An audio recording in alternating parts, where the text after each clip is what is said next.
Hadirin yang kami hormati, untuk selanjutnya kami mohon kesediaan Menteri Keuangan Republik Indonesia, Ibu Sri Mulyani Indrawati untuk dapat memberikan sambutan. Bismillahirrahmanirrahim. Assalamualaikum warahmatullahi wabarakatuh. Selamat pagi dan salam sejahtera untuk kita semua. Om Swastiastu, Namo Buddhaya, salam kebajikan. Yang saya hormati Ibu Menteri Kesehatan, Ibu Nila Muluk, yang saya hormati Bapak Menteri Agama, Pak Lukman, Menteri Perhubungan, Pak Budi, Pak Menteri Komunikasi dan Informatika, Bapak Rudiantara, Menteri ESDM yang mungkin sebentar lagi akan hadir, para bupati atau bupati dari Kulon Progo tadi yang sudah salaman bersama saya, para pimpinan, jajaran pimpinan kementerian dan lembaga, dan Dewan Pengawas BLU, serta Bapak Ibu sekalian yang kami hormati. Pertama-tama tentu kita semua memanjatkan puji syukur bahwa kita pada hari ini mendapatkan nikmat sehat dan waktu untuk bisa melakukan rapat koordinasi dengan tema BLU, Inovasi Teknologi dan Kolaborasi BLU untuk Pelayanan Lebih Baik. Tadi sebetulnya Pak Dirjen sudah menyampaikan semua dan pidato saya sudah persis sama, jadi mungkin saya tidak perlu pidato lagi. Mungkin saya hanya menekankan beberapa hal. Untuk BLU ini yang didirikan semenjak Undang-Undang Perbendaharaan Negara, itu adalah entitas yang masih relatif baru, walaupun sudah berusia dari undang-undangnya 15 tahun dan ini 1 dekade, kita masih perlu untuk terus memperbaiki pertama definisi BLU, kedua kriteria dan kinerja BLU, dan ketiga tata kelola serta bagaimana kita meningkatkan produktivitas dan kualitas dari BLU tersebut. Oleh karena itu, di dalam forum pagi ini mungkin adalah forum yang sangat baik kita untuk pertama saling melakukan evaluasi, dan yang kedua adalah untuk saling belajar. Pertemuan hari ini sebetulnya kita akan membahas mengenai beberapa hal yang merupakan inovasi baru dari BLU yang ada, baik di rumpun pendidikan yang tadi disampaikan oleh Pak Marwanto, jumlah perguruan tinggi baik itu di Kemenristek Dikti, Kementerian Agama atau kementerian teknis lainnya yang masuk dalam pendidikan vokasi, bagaimana kita memiliki suatu platform mengelola BLU yang sifatnya adalah pendidikan.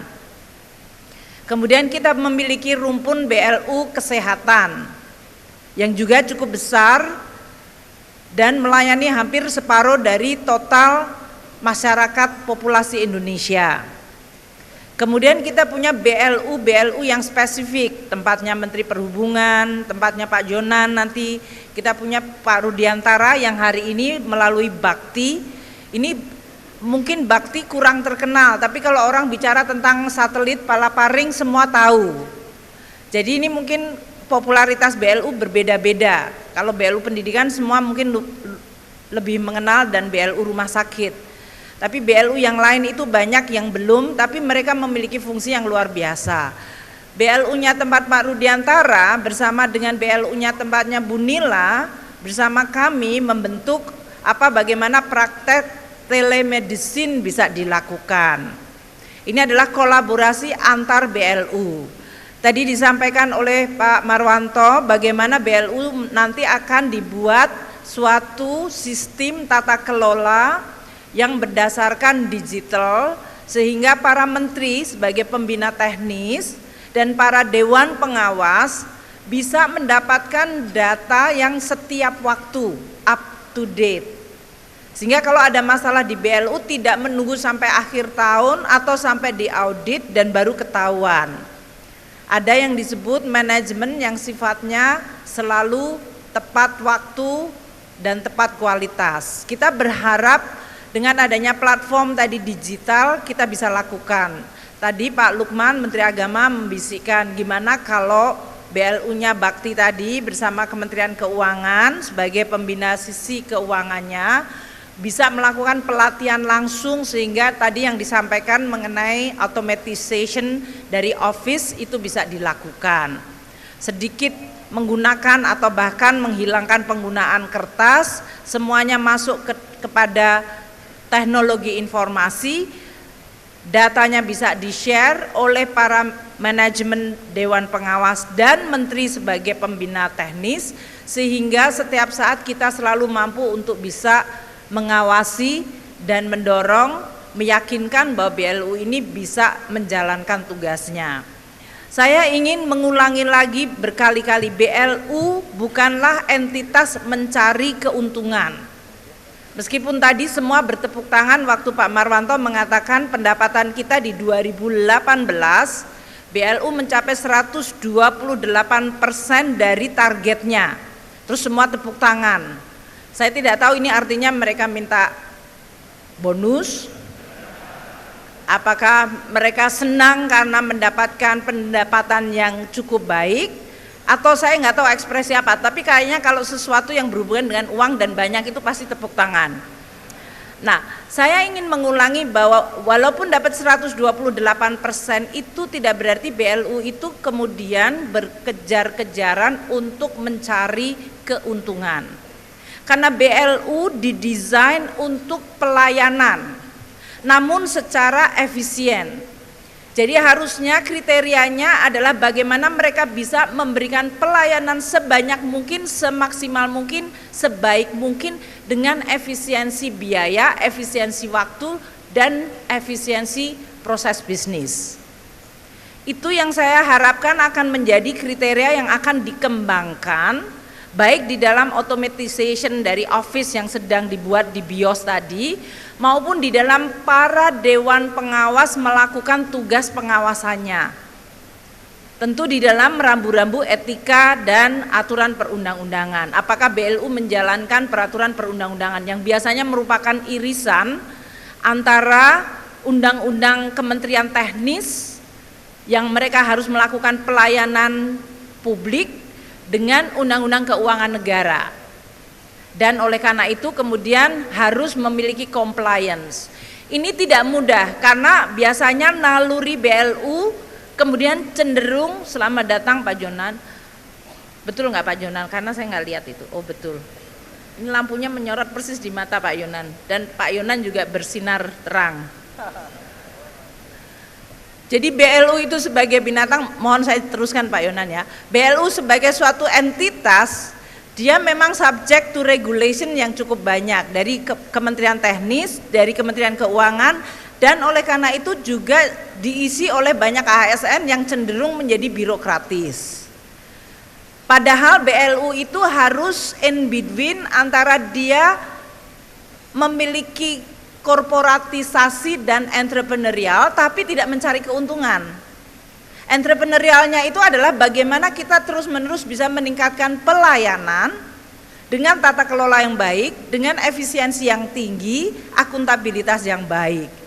Jadi behaviornya, tingkah lakunya harus seperti korporat, namun dia tujuannya untuk sebesar-besarnya pelayanan masyarakat, bukan untuk mencari untung, namun pelayanan yang sustainable. Jadi tidak hanya pelayanan yang kemudian menghabiskan biaya yang kemudian tidak bisa bertahan.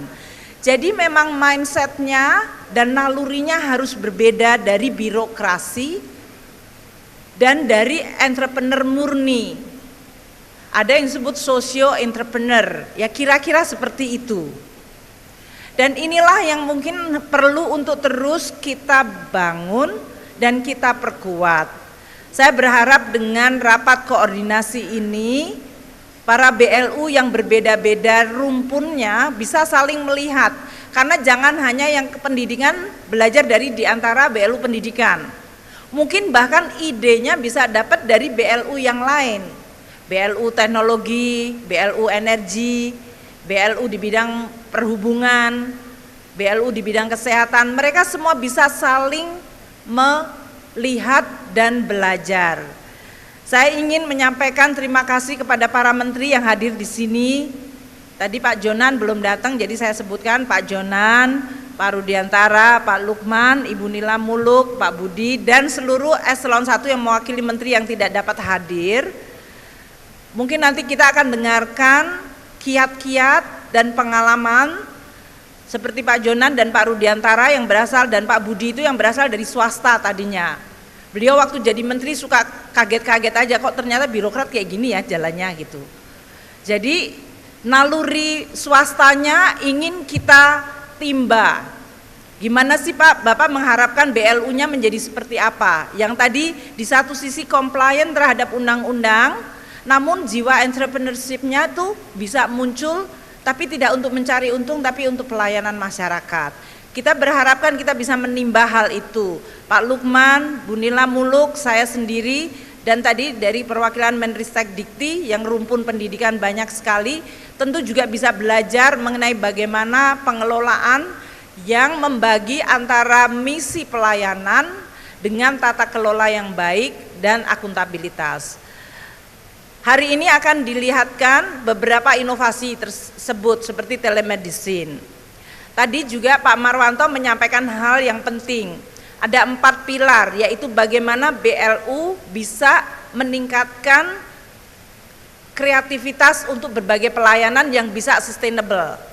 Jadi ada BLU yang cuman satu sisi aja, padahal sebetulnya BLU itu bisa melakukan pelayanan lain yang lebih baik dan bisa mengenerate atau menghasilkan penerimaan yang sustainable. Masyarakat tidak rugi, BLU-nya bisa jalan. Yang kedua, BLU banyak yang pengelolaan asetnya belum optimal. Banyak Bapak Menteri dan Ibu Menteri, KL itu masih punya mindset aset itu dikekepin atau dikekepin itu bahasa Indonesianya apa? Dimiliki aja, dikuasai saja. Yang penting pokoknya ada di dalam KL saya. Dia nggak peduli ini gedung, tanah dipakai atau nggak dipakai, pokoknya itu ada di KL saya. Sekarang kami ini sedang terus melalui Elman dan Dirjen Kekayaan Negara ingin terus-menerus mengingatkan pada seluruh KL bahwa seluruh aset itu harus produktif. Termasuk dalam hal ini penggunaan dan kolaborasi antar BLU. Mungkin BLU bisa pinjem aset atau bisa berkolaborasi. Seperti LPDP sekarang pinjem asetnya Elman, dia nggak perlu harus beli properti sendiri, dia tidak perlu harus punya kantor sendiri. Elmannya bisa memberikan services terhadap gedung yang masih belum dipakai atau tidak optimal dipakai dan disewa oleh LPDP. Berbagai transaksi semacam itu saya harapkan akan makin bisa dilakukan sehingga semua aset negara dan aset BLU itu betul-betul produktif. Menghasilkan uang bukan untuk keuntungan tapi untuk menghasilkan suatu produktivitas. Yang ketiga tadi mengenai masalah cash management dan treasury management atau perbendaraan. Ada beberapa BLU terutama di bidang kesehatan, tepatnya Bu Nila karena berhubungan dengan BPJS mungkin kekurangan dari sisi likuiditas. Mungkin dia bisa pinjam dari BLU lain yang sekarang memiliki likuiditas. Namun itu tata kelolanya harus dilihat secara baik. Dirjen Perbendaraan sedang mengevaluasi kemungkinan terjadinya pinjam-meminjaman antar BLU tapi tidak membahayakan dari sisi keberlangsungan BLU masing-masing dan tetap comply dengan tata kelola keuangan negara. Dan yang terakhir tentang SDM-nya. Ini merupakan salah satu yang saya sudah juga mendengar keluhan mengenai posisi ASN atau pegawai BLU yang sekarang diatur di dalam peraturan pemerintah. Kita mungkin ingin mempertahankan ciri khas BLU itu adalah dia tidak fully birokratis, dia tidak fully entrepreneurial, dia memiliki fleksibilitas tapi dia punya akuntabilitas yang sangat jelas. Ini adalah agenda-agenda yang saya ingin sampaikan kepada Ibu Bapak sekalian dan para menteri untuk mendapatkan dukungan dan ikut pemikiran bagaimana kita terus-menerus memperbaiki apa yang disebut kriteria BLU yang sudah dibuat. Sekarang ini permintaan BLU sudah meningkat terus-menerus. Jumlah BLU di seluruh Indonesia termasuk BLU di daerah itu bisa mencapai lebih dari 1.000. Jumlahnya berapa? 218 BLU di tingkat pusat dan 1.070 BLU di tingkat daerah. Oleh karena itu kita mungkin perlu untuk makin memperbaiki tata kelola, bisnis model, dan definisi kinerja dari BLU, termasuk inovasi-inovasi yang bisa kita dukung dan kita dorong sehingga BLU itu benar-benar mencapai tujuannya, yaitu entitas pemerintah namanya government agency yang melakukan pelayanan yang tidak subject to total seperti APBN, tapi dia bisa mengenerate penerimaan untuk pelayanan itu sendiri. Jadi kriteria pertama adalah pelayanan, kriteria kedua adalah efisiensi dari pelayanannya itu sendiri, kriteria ketiga adalah produktivitas dalam pengelolaan asetnya, kriteria keempat adalah inovasi kreativitas untuk makin memperbaiki pelayanan dan tata kelola keuangannya. Demikian yang bisa saya sampaikan. Selamat melakukan rapat koordinasi nasional, dan saya berterima kasih kepada para pimpinan lembaga, para menteri terutama, dan pimpinan lembaga khususnya di sini TNI Polri yang memiliki BLU di bidang kesehatan, yang sekarang bahkan pelayanannya sudah melebihi tidak hanya untuk para anggota TNI Polri, dan mungkin tata kelolanya kita harapkan juga akan menjadi tata kelola yang menjadi contoh bagi BLU tidak hanya di bidang kesehatan tapi di bidang yang lain, yaitu ada esensi pelayanan publik, ada esensi penerimaan yang bisa diakuntabilitaskan, dan juga dari sisi berbagai inovasi. Terima kasih kepada seluruh pimpinan kementerian lembaga. Selamat berapat koordinasi, semoga yang kita lakukan hari ini dapat memberikan manfaat makin besar kepada masyarakat dan rakyat Indonesia. Terima kasih. Wassalamualaikum warahmatullahi wabarakatuh. Om Santi Santi Santi Om.